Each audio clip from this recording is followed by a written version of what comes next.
Que a graça, a misericórdia e a paz de Deus, nosso Pai, estejam com todos vocês. Quando hoje nós estudamos sobre o texto de Filemão, quase todo o texto da Epístola a Filemão, que Deus nos abençoe.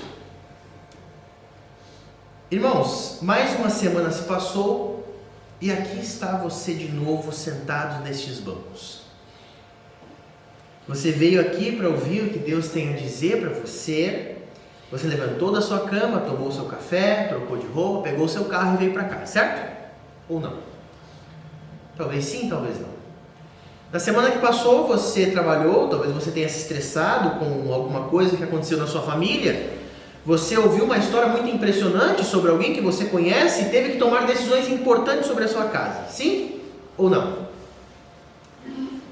Eu estou sendo bem específico porque, e talvez isso tenha sido de propósito, e a minha intenção aqui não é acertar nada sobre o que aconteceu com vocês, nem hoje, nem durante a semana, mas talvez eu também não tenha acertado nada sobre o que aconteceu com vocês durante a semana, mas eu estou falando, não estou falando de ninguém especificamente, nem de alguém que eu conheça. A minha ideia, na verdade, é levar vocês a pensar sobre cada um de vocês que aqui está, sobre cada um de nós que aqui está, levar sobre cada um de nós como nós somos diferentes uns dos outros. Vocês que aqui estão, eu que aqui estou, todos nós somos diferentes. Pensem sobre isso. Cada um é diferente do outro, mesmo aqueles da mesma família, totalmente diferentes uns dos outros. Talvez você tenha o costume de levantar de manhã e tomar café. Talvez não.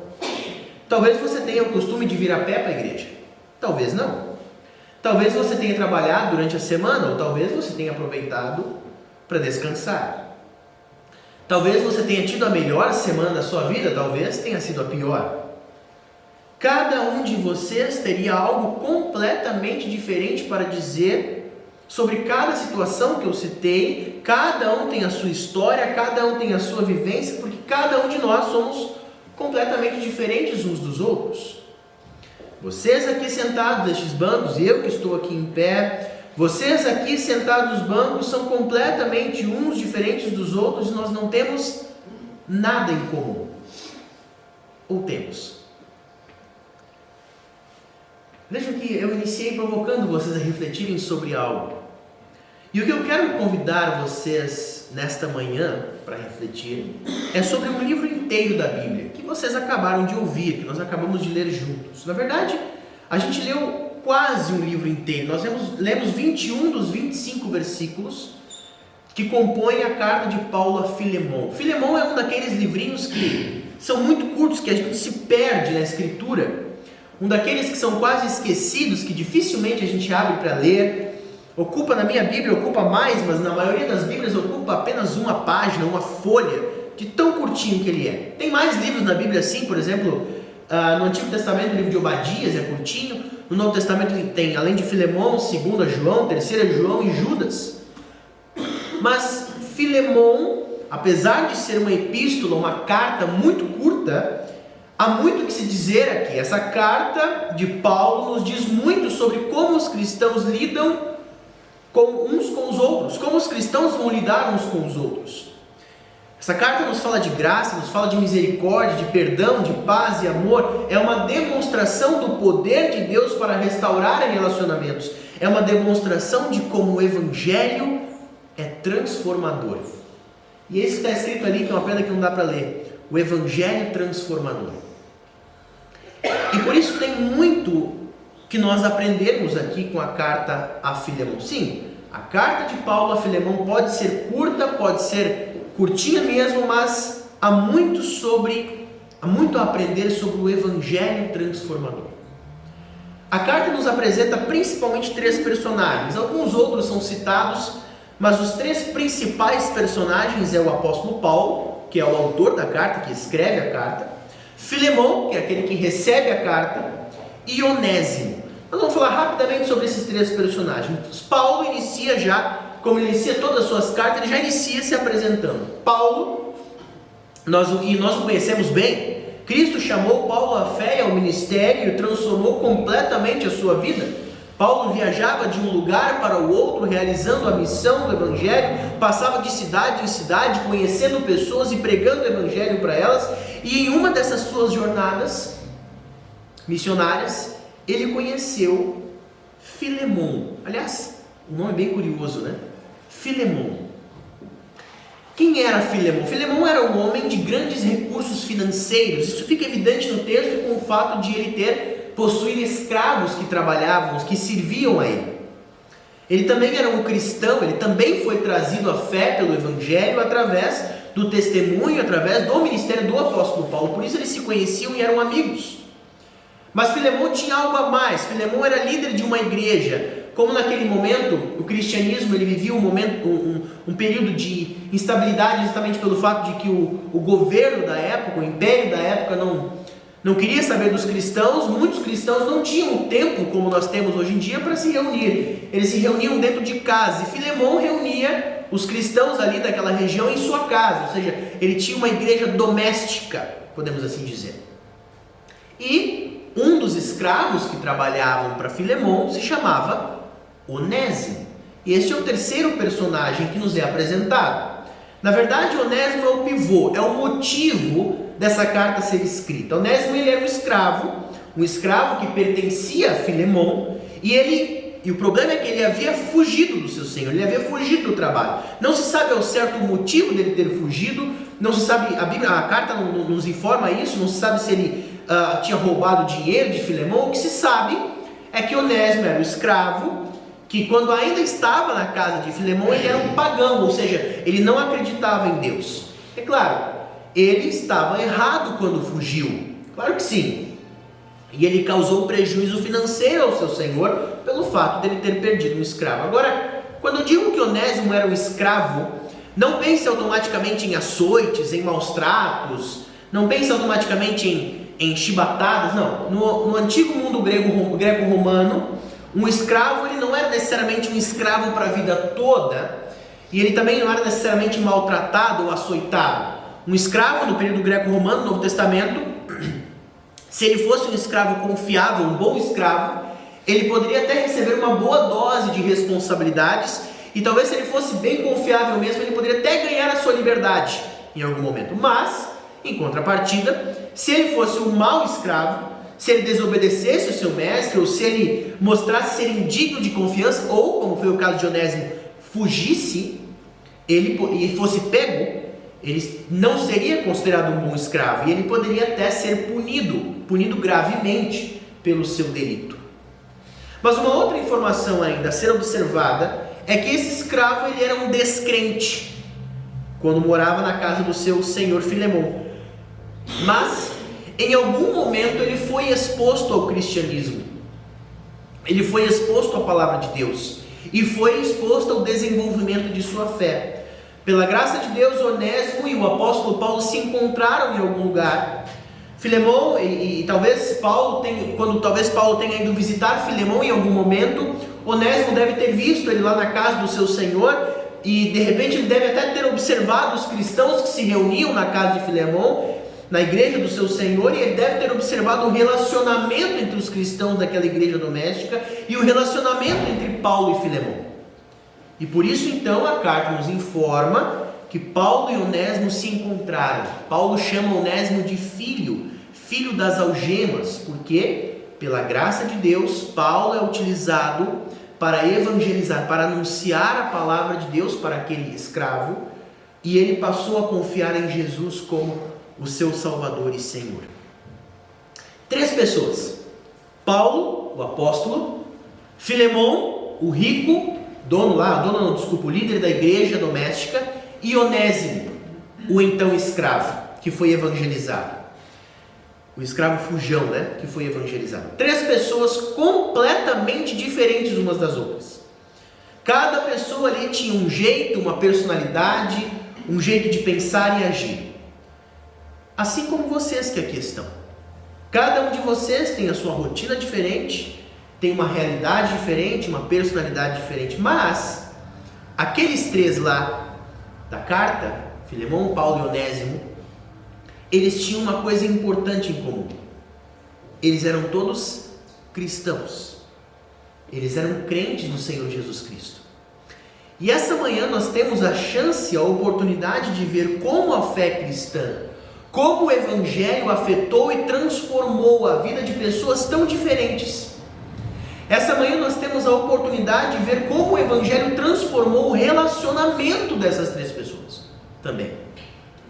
Veja, a oração de Paulo e o motivo dele escrever a carta é muito simples. Onésimo quer voltar para a casa de Filemão. Ele quer voltar para lá. Mas como ele poderia voltar? Ele tinha fugido agora há pouco. Ele era um escravo fugitivo. Lembre-se, o seu mestre podia fazer o que quisesse com ele se ele voltasse, poderia castigá-lo. Ele não queria ser castigado. E é aqui que Paulo entra na história. Paulo deseja muito que Filemão recebesse Onésimo de volta. Ele quer que Filemão trate Onésimo não mais como um escravo, não mais como seu senhor, não mais como um fugitivo, mas que perdoe Onésimo. E que não trate mais ele como o seu senhor, mas que trate como um irmão. Como um irmão na fé. Porque é isso que eles são agora. Mesmo sendo antes escravo e senhor, a partir do momento que Onésimo foi convertido ao Evangelho, eles passaram a ser irmãos da fé. E se nós observarmos a carta, nós vamos ver que Paulo começa falando da alegria que ele tem de ver como Filemão estava trabalhando naquela igreja. Estava sendo um exemplo, estava impressionando com a sua fé. Paulo estava impressionado, aliás, com a fé de Filemão também. E ele pediu que Filemão continuasse compartilhando a fé com aqueles que visitavam ali, que iriam na sua igreja doméstica, naquela igreja doméstica, para que as pessoas conhecessem Jesus Cristo como seu Salvador. E então, depois disso, Paulo faz o seu pedido, faz o seu apelo. Ele diz: com base no amor transformador de Jesus, Paulo pede. E a gente pode ver na carta que Paulo não emitiu uma ordem. Paulo não simplesmente ordenou: Filemão, eu te ordeno que você faça isso. Não. Paulo fez de uma maneira muito simples. Tratou com simplicidade sobre algo extraordinário que o Evangelho faz com a nossa vida, com a sua e com a minha. Sabe o que o Evangelho faz? O Evangelho transforma. O Evangelho transforma. E o apóstolo Paulo sabe disso. O apóstolo Paulo sabe que o Evangelho transforma. Vocês lembram de como é que foi a transformação do apóstolo Paulo? Paulo, ele era um perseguidor dos cristãos, um assassino de cristãos. Paulo se vangloriava de ser um judeu de família judaica, de sangue, entre aspas, sangue bom. Paulo se vangloriava por ter arquitetado e assassinado um cristão chamado Estevão, a pedradas.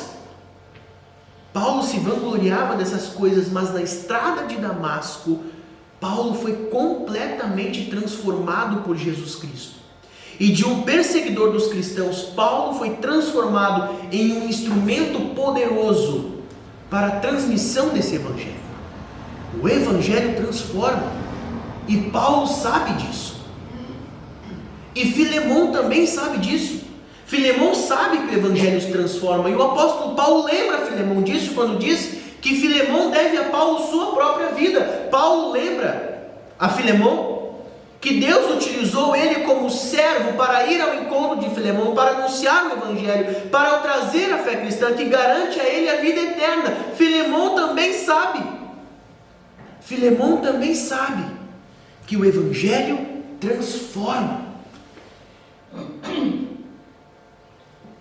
Agora aqui de cima eu consigo olhar para vocês, pessoas completamente diferentes umas das outras, pessoas que vivem vidas completamente diferentes umas das outras, rotinas diferentes, pensam diferente, pessoas com personalidades diferentes. Mas apesar da aparente diferença total que nós temos uns com os outros, nós temos algo em comum aqui também. Assim como Paulo, Onésimo e Filemão tinham algo em comum, nós também temos. Nós temos algo em comum. Tem algo que nos reuniu aqui hoje de manhã. Tem algo em comum que nos fez sair de nossas casas para vir aqui hoje. O quê? A fé em Cristo. A fé em Cristo te fez sair da sua casa neste frio, te fez sentar nestes bancos para ouvir o que Jesus tem a dizer. E é isso que nós temos em comum, e é isso que nós chamamos de viver em comunhão. Mas comunhão, biblicamente falando, é mais do que nós nos reunirmos aqui sentados nesses bancos.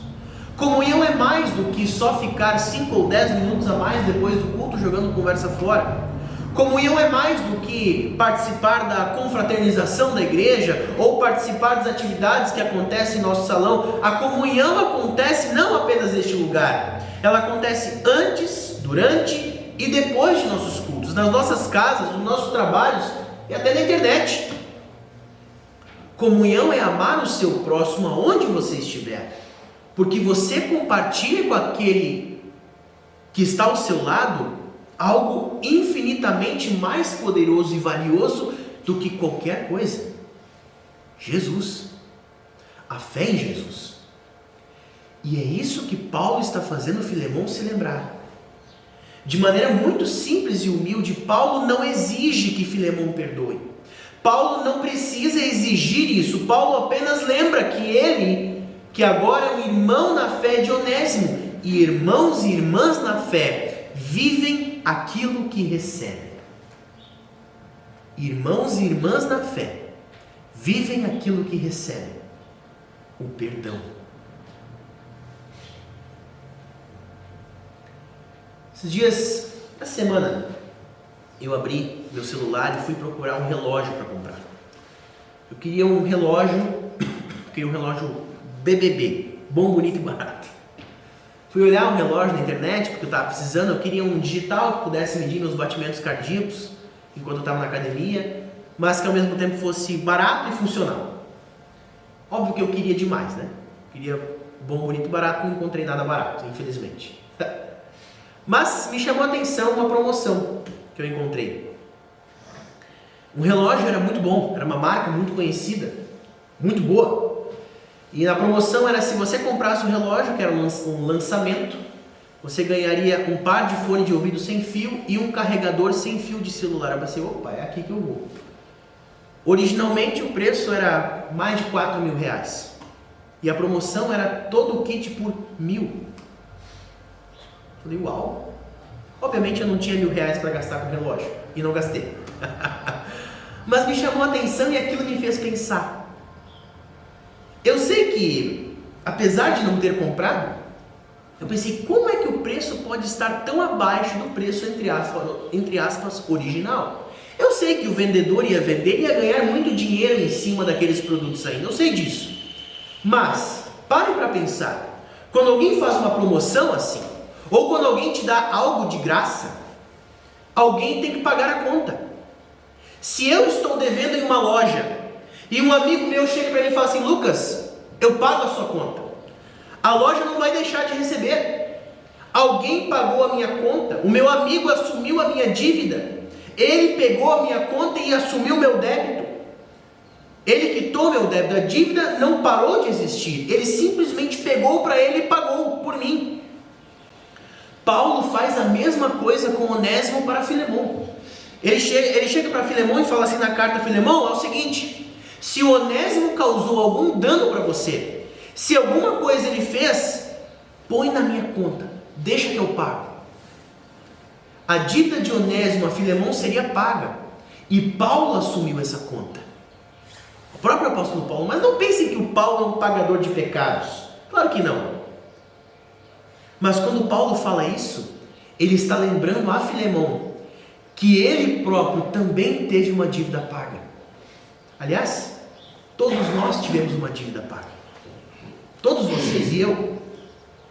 Cristo na cruz assumiu o débito, a dívida que todos nós tínhamos com Deus. Todos nós. O dívida de Paulo, de Onésimo, de Filemão, a sua e a minha. Jesus pegou para si todos os nossos pecados e disse: eles estão perdoados.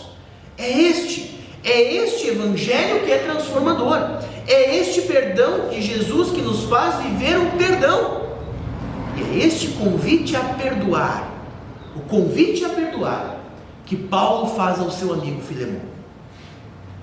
E é isso que nós aprendemos com Paulo nesta manhã, nesta carta.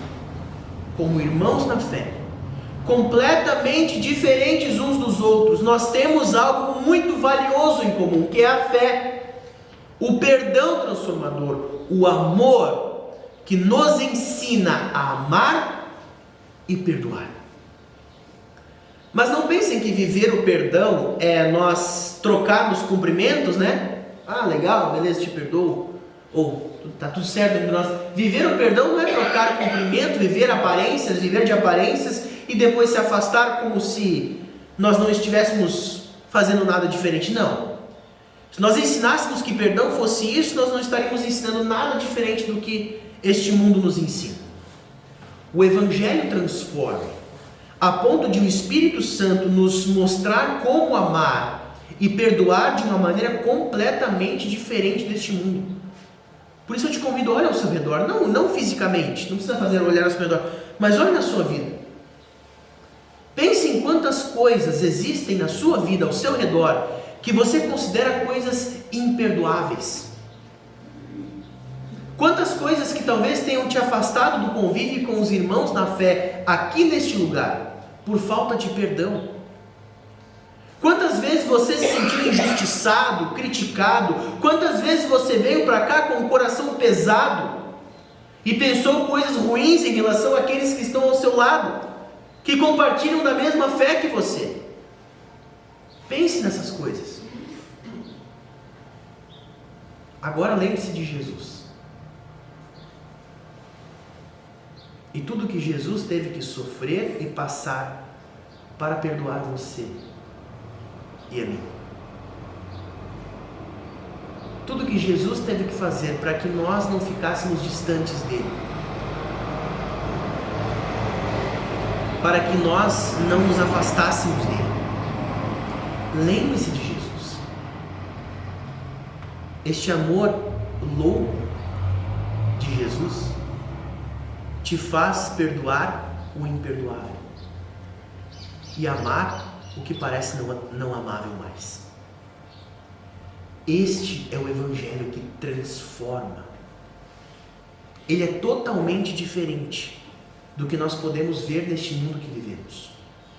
O amor de Jesus é diferente. E este amor de Jesus te faz amar de uma maneira diferente. Como eu disse, ele te faz perdoar o imperdoável. Ele te traz de volta para cá, ele te faz levantar a cabeça de alguém que te machucou para você perdoar, porque primeiro você também já foi perdoado por Jesus. Viver o amor é testemunhar o amor que você recebe, não apenas em palavras, mas na maneira que nós agimos com o próximo. Por exemplo, vamos usar o exemplo de Onésimo. Onésimo antes era um não cristão. Ele não acreditava em Jesus, não acreditava em Deus. Ele apenas era um escravo que trabalhava na casa do Filemão, que era o líder de uma igreja doméstica. Por ser líder de uma igreja doméstica, ele recebia muitos outros cristãos em sua casa. Onésimo via como os cristãos ali se tratavam, se relacionavam. E o Onésimo via como os cristãos daquela igreja viviam um amor diferente daquele que ele estava acostumado a ver como não cristão. Imagine se Onésimo, vivenciando o dia a dia daquela igreja doméstica, presenciasse apenas brigas, presenciasse apenas rancor e problemas uns com os outros. Será que ele procuraria o apóstolo Paulo para tentar se reconciliar com Filemão? É claro que não. Só que Onésimo conhecia, pelo testemunho vivo da vida daqueles cristãos que ele via na casa do seu Senhor, que o Evangelho transforma. E isso nos faz refletir, nos faz pensar. Como nós temos testemunhado o amor cristão para aqueles que ainda não conhecem a fé? Quando as pessoas olham para os nossos relacionamentos como cristãos e entre cristãos, as pessoas veem um ambiente de acolhimento, de amor e de perdão? Ou talvez de rancor, de ódio e de raiva? Por isso, não são apenas palavras bonitas de nossa, eu acredito muito em Jesus. Não é apenas isso. Nossa comunhão com pessoas completamente diferentes de nós não é apenas aqui na igreja das 9 às 10 ou às 10h30, mas de segunda a domingo, na nossa vida, onde nós vivemos realmente uma vida de amor e perdão, para nós recebermos e compartilharmos este amor e perdão. Por isso, lembre-se mais uma vez de Jesus. Lembre-se que o Evangelho transformou a vida de Paulo, a vida de Filemão e transformou a vida de Onésimo e também transformou o relacionamento desses três. E lembre-se que Jesus te trouxe aqui e transformou a sua vida no seu batismo, para também transformar os seus relacionamentos com seus irmãos na fé. Para que depois daqui, você possa também sair neste mundo para conviver com pessoas completamente diferentes de você, mas para que você possa, pelo poder do Espírito Santo, viver algo completamente diferente do que nós encontramos aí afora também. Viver uma vida de amor quando o amor parece impossível. Viver uma vida de perdão quando algo parece imperdoável. Este é o Evangelho que transforma. Este é o Evangelho transformador. E nós, cristãos, vivemos neste amor e nessa comunhão. Amém.